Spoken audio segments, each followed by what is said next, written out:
జీ5 app download చేసుకుని పూర్తి ఎపిసోడ్లని ఉచితంగా చూడండి. మంచం మీద వాలిన ఈ చందమామను చూస్తూ చంప మీదున్న ఈ మచ్చ ఇంత ముద్దుగా ఎలా వచ్చిందబ్బా అని వెన్నెలమ్మ దిష్టి పెట్టకుండా నా కొంగుని ఇలా మొహం మీద కప్పేశాను.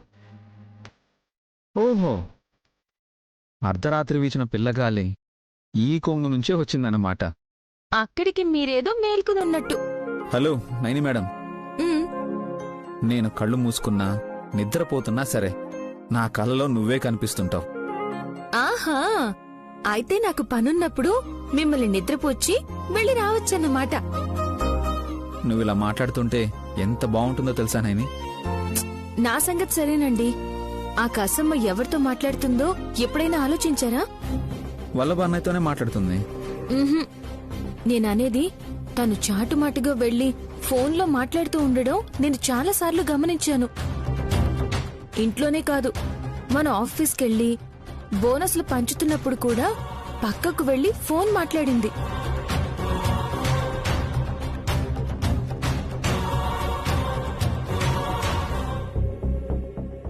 నేను చూశాను కానీ అప్పుడు పెద్దగా పట్టించుకోలేదు. వల్లభబాబు గారితో అయితే కాదు, ఇంకెవరితోనో తను ఫోన్లో మాట్లాడుతుంది. ఎవరనేది మనం తెలుసుకోవాలి. అడిగితే చెప్పదు, అనుమానిస్తే గుట్టు విప్పదు. ఇప్పుడేం చేయాలి? దొంగతనం. ఏమన్నా? కసమ్మ ఫోన్ని దొంగలించి ఎవరికి అన్నిసార్లు ఫోన్ చేస్తుందో చూస్తే అనుమానాలన్నీ తీరిపోతాయి. నైని, ఐడియా బానే ఉంది కానీ అలవాటు లేని పని చేయడం అంటే కష్టమేనేమో. మీరేం చేస్తారో తెలియదు బాబు గారు.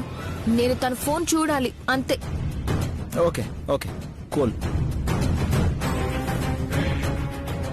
ఎస్, తన మొబైల్ని మాయం చేయాలంటే ఆస్ని వదిన హెల్ప్ తీసుకోవాలి. విషయం చెప్తే ఏది తన నోట్లో దాగదండి. నైని, ఇప్పుడు మన తెలివితేటల కన్నా వదిన అమాయకత్వం అల్లరే ఉపయోగపడుతుంది.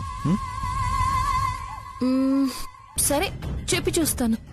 ముందే చెప్పుకో. కందగడ్డ సితారా రూములో నుంచి బయటకు వచ్చినప్పుడు నేను నీకు ఒక సిగ్నల్ ఇస్తాను. తన్ని మాటలో పెట్టండి. చిరాకొచ్చే లోపు చేతికి మొబైల్ వచ్చేలా చూస్తాను.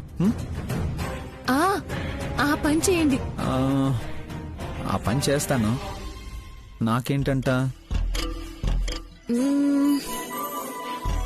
పూర్తి ఎపిసోడ్లని జీ5 లో ఉచితంగా చూడండి. యాప్ ని ఇప్పుడే డౌన్లోడ్ చేయండి.